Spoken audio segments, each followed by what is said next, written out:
Hello welcome students. आज हम 12th class का एक वीडियो बनाएंगे जो चैप्टर है रासायनिक बल गतिकी।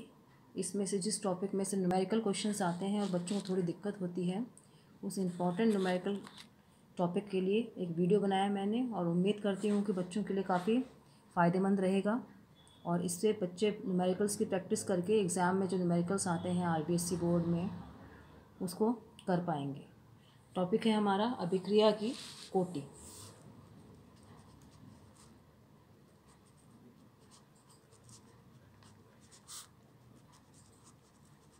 इस टॉपिक में से एक न्यूमेरिकल जो है कोटि जो है प्रथम कोटि, शून्य कोटि, इनमें से एक न्यूमेरिकल जो है परीक्षा में आता है एग्ज़ाम में। इनको बच्चों को करने में दिक्कत होती है और मैं उम्मीद करती हूँ कि इसको करने के बाद में बच्चों को कोई दिक्कत नहीं होगी और आसानी से वो न्यूमेरिकल एग्ज़ाम वाले कर पाएंगे। मान लो एक अभिक्रिया है जिसमें ए और बी जो हैं अभिकारक हैं और ये उत्पाद बना रहे हैं सी, या इसको हम प्रोडक्ट भी कह सकते हैं।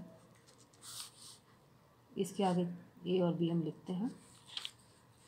पहले कोटि होती क्या है वो मैं आपको बता दूं थोड़ा सा शॉर्ट में, ताकि न्यूमेरिकल करने में आपको पहचानने में दिक्कत ना आए।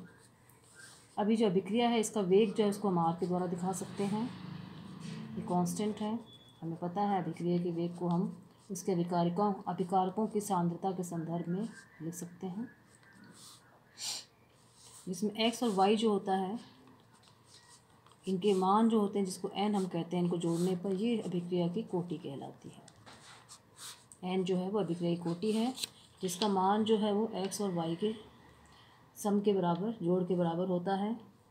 ये ज़रूरी नहीं है कि एक्स और वाई जो है वो ए और बी के बराबर हों, ये बराबर हो भी सकते हैं और नहीं भी हो सकते हैं, उसकी हमें कोई टेंशन नहीं लेनी है। जो अभिकारक जो होते हैं ए और बी, ये जो वेग निर्धारित पद है इसमें जो अभिकारकों के घातांक का जोड़ होता है उसको हम इसकी कोटि कहते हैं।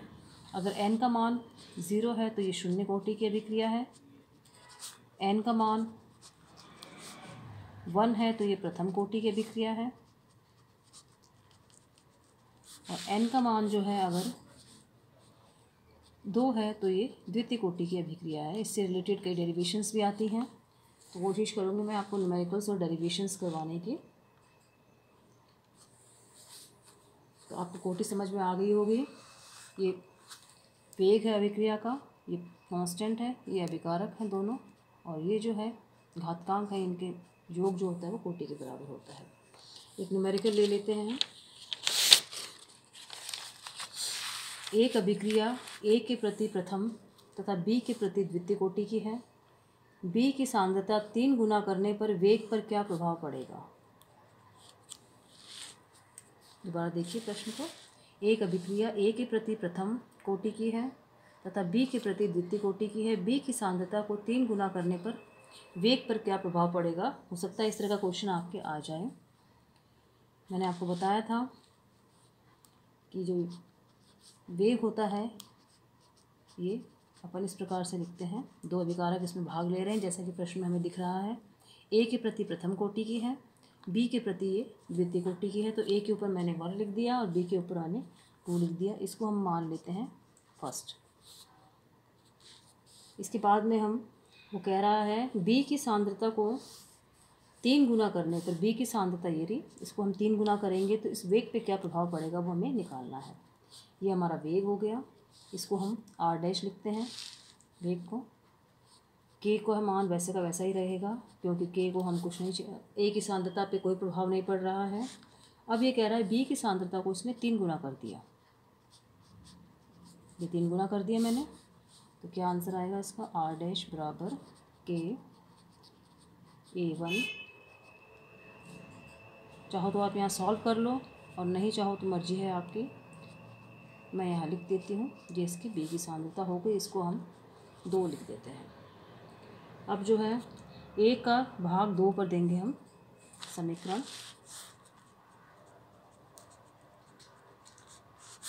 ए का भाग 2 पर देने पर क्या होगा? ए का भाग ये रहा 1 और ये वाला आपको पता है 2 है जिसको हम आर डैश लिख रहे हैं, पहले हम आर डैश वाला लिखेंगे ऊपर, क्योंकि दो ग्रुप में भाग ले रहे हैं एक का। के, ठीक है, के ए डैश 9b², नीचे हो गया आर हमारा था के A1b का स्क्वायर, जिससे कट जाएगा, ये इससे कट जाएगा, बी इससे कट जाएगा, तो आर डैश अपॉन आर बराबर हमारा आ गया 9 आ गया। तो आर डैश बराबर हो गया 9R। इसका मतलब 3 गुना करने को जो वेग निकलेगा वो पहले वाले वेग, इसका मतलब ये है कि 3 गुना करने पे जो वेग निकलेगा, ये आर डैश जो मैंने लिखा है, वो पहले वाले वेग के 9 गुना होगा। ये क्वेश्चन और देख लेते हैं हम। एक अभिक्रिया ए के प्रति प्रथम कोटि की है व बी के प्रति द्वितीय कोटि की है। अभिक्रिया पे क्या प्रभाव पड़ेगा यदि ए व बी दोनों की सांद्रता दुगनी कर दी जाए। दो क्वेश्चंस हैं, दूसरे में है बी की सांद्रता आधी कर दी जाए तब अभिक्रिया की वेग पर क्या प्रभाव पड़ेगा। पहले हम अभिक्रिया लिख लेते हैं, उत्पाद बन रहा है इस पर। इसके लिए वेग लिख लेते हैं।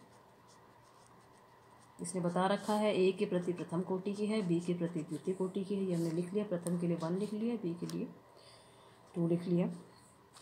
अब जो है प्रश्न है इसमें ए व बी दोनों की सांद्रता दुगनी कर दी जाए। ये पहला हो गया हमारा, दोनों की सांद्रता जो है इसने दुगनी कर दी, तो क्या बनेगा रेट, वेग क्या बनेगा, ए की भी दुगनी कर दो आप और बी की भी आप सांद्रता दुगनी कर दो। जब बी की सांद्रता दुगनी करेंगे तो यहाँ 2 भी लिख लेंगे, स्क्वायर का स्क्वायर रहेगा और इसको हम सॉल्व करके निकलेगा हमारा के 2a1 और 2 2 हो गया, ये 4 हो गया, 4b का स्क्वायर, के का के रहेगा, ये r हो गया ये वाला और ये r1 हो गया। इसको हम 2 दे देंगे समीकरण, वैसे ही भाग देंगे जैसे पहले वाले प्रश्न में दिया था, r डैश अपॉन r कर देंगे। के 2a1 और 4b2 हो गया ये, और नीचे हम लिख देंगे इसके के a डैश और ये हो जाएगा b का स्क्वायर। तो ये हो गया r upon r equal to के कट जाएगा, ये इससे कट जाएगा।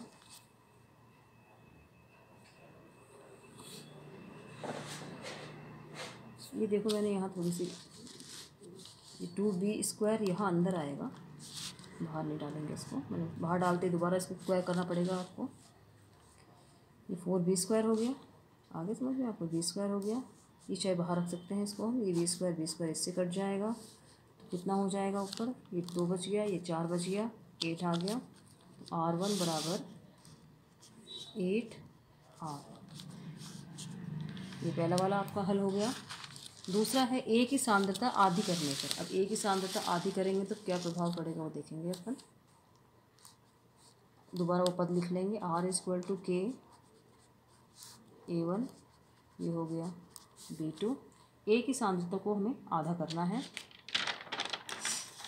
अब ए की सांद्रता को आधा करके लिखेंगे इसी, r बराबर के, ए की सांद्रता को आधा कर दो आप, 1/a हो जाएगा, ऊपर क्योंकि प्रथम है कोटि की इसलिए 1 लिख दिया हमने, और बी की सांद्रता पे कोई असर नहीं है इसलिए बी को बी रखेंगे, द्वितीय कोटि की है इसलिए बी के प्रति जो अभिक्रिया द्वितीय कोटि की है प्रश्न में दिया हुआ है, इसलिए यहाँ पे 2 लिख देंगे। ये हमारा फर्स्ट हो गया, ये हमारा फर्स्ट था, ये हमारा हो गया सेकेंड।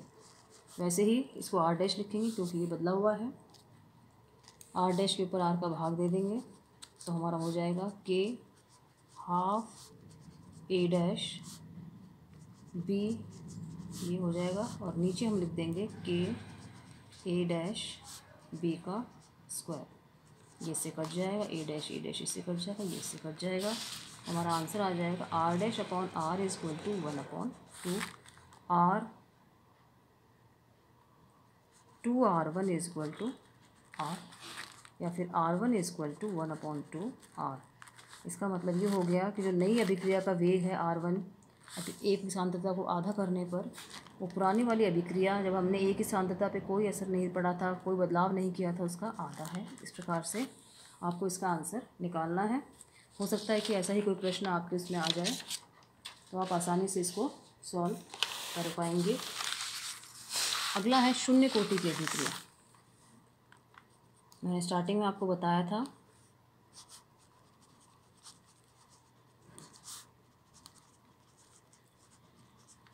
कि अगर कोई क्रिया है, जैसे ए और बी आपस में रिएक्शन करके कोई उत्पाद बना रहे हैं, प्रोडक्ट बना रहे हैं, उसको एक्स बोल दो या सी बोल दो, आप कुछ भी बोल सकते हैं। इसके आगे ये इसके स्टाइकोमेट्रिक स्थिरांक है, स्टाइकोमेट्रिक कोफिशिएंट है ये इसके आगे लिखे हुए।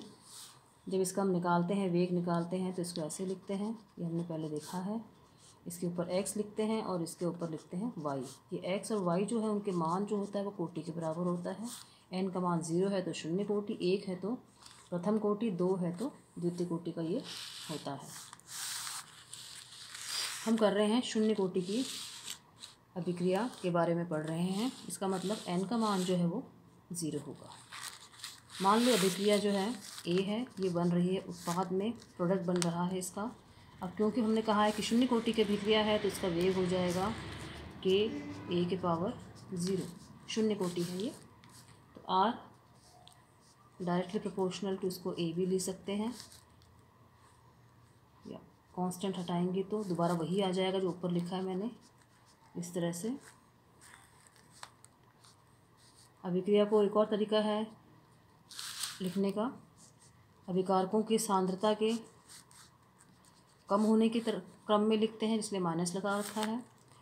अब इसमें मान लिया उत्पाद जो है उसकी मात्रा x है, इसको उत्पाद के बढ़ती हुई सांद्रता के क्रम में लिखेंगे तो उसका dx/dt हो जाएगा, और मान हो गया इसका x a 0 के बराबर। ये रहा r जो है अभिक्रिया की जगह, r की जगह अगर हम अभिकारक के संदर्भ में लिखेंगे तो सांद्रता घटती हुई है, -dA/dt लिखा है मैंने। उत्पाद के संदर्भ में लिखेंगे तो x जो है बने हुए उत्पाद की मात्रा है, dx/dt हो जाएगा, और ये बराबर जो है इसके हमने लिख दिया है। इसको हम ऐसे भी लिख सकते हैं, dx/dt बराबर k, क्योंकि a का पावर 0 है। जो मैथ्स के लड़के हैं उनको जो नहीं है वो भी ध्यान रखेंगे, किसी का पावर अगर 0 होता है तो उसका मतलब 1 होता है, इसलिए मैंने इसको ये dx/dt बराबर k लिख दिया। ये जो है हमारा ये शून्य कोटि की अभिक्रिया के लिए अवकलित वेग समीकरण है। ये है अवकलित। हो सकता है आपको परीक्षा में पूछ लिया जाए कि शून्य कोटि की अभिक्रिया के लिए अवकलित जो है वेग समीकरण क्या होगा। अगर आपको लग रहा है कि आपको कहीं लिख लेना चाहिए तो वीडियो के साथ साथ आप चाहें तो अपनी रफ कॉपी में नोट कर सकती हैं, क्योंकि एक ऐसा टॉपिक है इस चैप्टर का जिसमें से कोई ना कोई प्रश्न चाहे तो आपकी डेरिवेशन आ जाएगी शून्य कोटि की, या कोई न्यूमेरिकल आ जाएगा। इसलिए मैंने इस चैप्टर में से इस टॉपिक को विशेष रूप से उठा के आप लोगों के लिए दिया है। तो शून्य कोटि के अभिक्रिया के लिए ये हो गया अवकलित वेग समीकरण dx/dt बराबर k। क्योंकि ये उत्पाद के संदर्भ में है तो चाहे तो हम यहाँ प्लस भी लगा सकते हैं। k जो है वो एक कांस्टेंट है, इसको हम ऐसे भी लिख सकते हैं dx k dt। अब मैं इसका डेरिवेशन करना चाह रही हूँ, हो सकता है कि शून्य कोटि के लिए आपको डेरिवेशन पूछ लिया जाए। समाकलन मैथ्स वाले बच्चों को अच्छी तरह पता है, जिनको नहीं पता है वो देख लेंगे किस तरह से करते हैं। इस तरह का एक लगा देते हैं dx के सामने k करके, क्योंकि k कांस्टेंट इसके सामने नहीं लगेगा, k dt के सामने लगेगा। dt जो है वो समय है, x जो है मात्रा है, उत्पाद की मात्रा, बनी हुई मात्रा। क्योंकि हम इसको k को उत्पाद के संदर्भ में ले रहे हैं तो dx/dt लिया था हमने, dx को यहाँ रख लिया, dt को इधर ले गए, k कांस्टेंट्स को बाहर रख दिया, और समाकलन जो है हम करेंगे x और dt का, तो ये आ जाएगा x = kt + c। इसको हम नाम दे देंगे सेकंड समीकरण। ये कांस्टेंट है, ये भी एक कांस्टेंट है, k भी एक कांस्टेंट है। जब समाकलन करते हैं तो इस कांस्टेंट को c को लिखा जाता है। अब बार बार प्रैक्टिस करेंगे तो जो मैथ्स वाले बच्चे नहीं हैं उनको भी ये लिखना आ जाएगा कि किस तरह से नेक्स्ट स्टेप में अपन कैसे लिखते हैं। अब मान लो कि क्रिया जो है बिल्कुल शुरू हुई है, अभिक्रिया शुरू ही हुई है, उसमें टाइम 0 था और उत्पाद जो है बिल्कुल बना ही नहीं था, क्योंकि अभिक्रिया शुरू हुई है, बिल्कुल शुरुआत है। तो उस शुरुआत में सिर्फ अभिकारक होते हैं, उत्पाद नहीं होते हैं। अब t और x का मान जो है इस सेकंड वाले में रखेंगे जब हम, तो क्या आएगा हमारा आंसर, x की जगह 0 रख दिया हमने, के इंटू ये भी 0 हो गया, एक सी हो गया, तो सी बराबर हो गया 0। इसको हमने कर लिया 3 नंबर, 1, 2 और 3 डेरिवेशन कर रहे हैं हम, इसको 3 नंबर निकाल लिया। अब इस 3 का मान जो है हम यहाँ 2 में रखेंगे, 3 का मान 2 में रखने पर 3 हमने 2 में रख दिया, 3 को हमने उठा के 2 में रख दिया,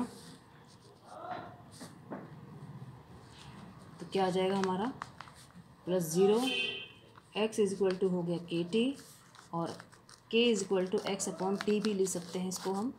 ये हमारा दूसरा आ गया। पहले मैंने बताया था dx/dt is equal to k, ये अवकलित वेग समीकरण है। दूसरा हमने निकाला है k is equal to x/t, ये शून्य कोटि के लिए समाकलित वेग समीकरण है। यह है समाकलित वेग समीकरण। ये सेकंड वाला जो है समाकलित वेग समीकरण हो गया। शून्य कोटि के लिए हमने 2 निकाल लिए, एक अवकलित वेग समीकरण निकाल लिया, एक समाकलित वेग समीकरण निकाल लिया।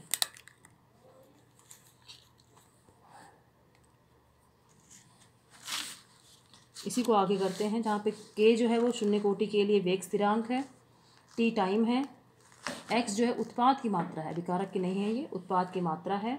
अब इसका मात्रक निकाल के देखते हैं हम, मात्रक कैसे निकलेगा इसका। हो सकता है कि आपको शून्य कोटि का मात्रक ही पूछ लिया जाए। k is equal to x/t लिया अपन ने, क्योंकि ये सांद्रता है उत्पाद की, तो सांद्रता को हम लिखते हैं मोल प्रति लीटर में लिखते हैं, और नीचे जो है टाइम है इसको सेकंड में लिखते हैं, तो इसका मात्रक हो गया मोल प्रति लीटर प्रति सेकंड। याद रखेंगे इसको, शून्य कोटि का ये मोल प्रति लीटर प्रति सेकंड, ये शून्य कोटि का जो है मात्रक हो गया। कभी कभी क्या करता है, आपसे ग्राफ पूछ लेता है कि इसका x is equal to KT का जो है ग्राफ बना के बताइए कि इसका ग्राफ किस प्रकार से बनेगा, शून्य कोटि के लिए कैसे ग्राफ बनेगा। तो ग्राफ जिन बच्चों को मैथ्स वाले हैं उनको तो पता है कि किस तरह के ग्राफ बनते हैं, जो नहीं है मैथ्स वाले उनके लिए थोड़ा सा मैं रफ आइडिया दे देती हूँ कि 3 प्रकार के होते हैं ग्राफ। एक y is equal to mx होता है, दूसरा होता है y is equal to mx plus c का होता है ग्राफ, और तीसरा वाला जो होता है y is equal to minus mx plus c का होता है। ये y is equal to mx है, ये y is equal to mx plus c है, ये y is equal to minus mx plus c है। y इज इक्वल टू, जब भी कोई इक्वेशन आएगी हमारे पास, जैसे इसमें भी आ रही थी इक्वेशन, ये रहा ये वाली इक्वेशन, इस इक्वेशन का जब जिस भी इक्वेशन का हमें ग्राफ बनाना हो उनमें तीनों में से कंपेयर कर लेंगे। तीनों के ग्राफ मैं आपको बना के बता देती हूँ तीनों के कैसे बनेंगे, और तुलना करने के बाद हमें आइडिया हो जाता है कि किस तरह का ग्राफ हम बनाते हैं। पहला जो है y is equal to mx, इसका ऐसे ग्राफ बनेगा, y हम इस तरफ लिखते हैं, x यहाँ लिखेंगे, 0 से एक लाइन निकलेगी, ये 0 है, जिसका स्लोप जो है ये स्लोप होता है m, इसका स्लोप हो गया ढाल बोलते हैं, ढाल इसको m के बराबर है, ये 90 का एंगल है। दूसरा है y is equal to mx plus c, ये लो, इसका भी ऐसे ही बनेगा ग्राफ, यहाँ y हो जाएगा, यहाँ हो जाएगा x, y हो गया, ये x हो गया। अब यहाँ एक c दिख रहा है, c जो है वो जब c हमें दिखाई दे तो हमें 0 से लाइन पार नहीं करनी है, इसका यहाँ से शुरू होगी लाइन ये, और ये वाला जो होता है ये इसका c कहलाता है, वही ढाल बन जाएगा इसका, स्लोप जो है ढाल इसका m हो जाएगा, इसका भी, और ये c हो गया, ये y हो गया। अब जो है y is equal to minus, इसका स्लोप जो है ढाल माइनस में है, तो इसका कैसे चित्र बनेगा, ये इस तरह से बन गया। अब जो है इसका ढाल थोड़ा उल्टा बनेगा क्योंकि माइनस में है, इस तरह से बनेगा ये वाला इसका c हो गया, ये इसका y है, और ये जो है x है ही, इसका भी ढाल निकालेंगे इस तरह से, ये 90 का एंगल है, यहाँ भी 90 का था, ढाल जो हो गया इसका अब होगा माइनस m हो जाएगा इसका ढाल। तीनों के मैंने अलग अलग डायग्राम बना के बता दिए हैं, जिसका भी ग्राफ बनाना हो इन तीनों से उसकी तुलना करेंगे कि उसका समीकरण जो है इन तीनों में से किससे मेल खाता है, उसके बाद में ग्राफ बनेगा।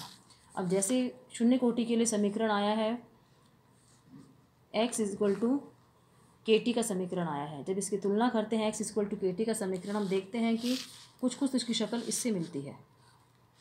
x y की जगह x है, KT, x is equal to KT, y की जगह x है, m की जगह k है, और एक्स की जगह टी है, तो इसका ग्राफ जो है कुछ इस तरह का बनेगा। मैं बना के बता देती हूँ ग्राफ कैसे बनेगा इसका।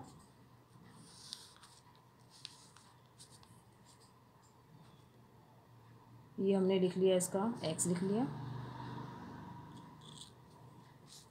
क्योंकि y की जगह x है इसलिए y की जगह हमने, यहाँ y था, y की जगह हमने क्या लिख लिया, x लिख लिया, क्योंकि यहाँ x है y की जगह, ये देखिए x है।